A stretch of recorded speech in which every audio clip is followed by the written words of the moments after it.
ততক্ষণ গভীর নিশুতি। পর্তুগালের ঘরদোর আর পথঘাট নিস্তব্ধ, কিন্তু একটি গাড়ি ছুটে চলেছে স্পেনের দিকে। গাড়ির ভেতরে দুই ভাই, ডিয়াগো জোতা আর আন্দ্রে সিলভা। গন্তব্য সান্টান্ডারের ফেরিঘাট। সেখান থেকে জোতা ফিরবেন ইংল্যান্ডের লিভারপুলে, যোগ দেবেন প্রি-সিজন ক্যাম্পে। অথচ এ ফেরা তার শেষ ফেরা। প্রিয় লিভারপুলের মাঠে তার পায়ে আর জ্বলবে না ফুটবল, ফুটবে না লাল রঙা গোলফুল। কে জানতো এমনও হয়।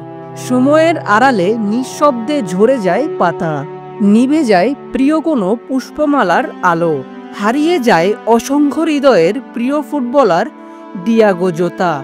এক রাজপুত্রের করুণ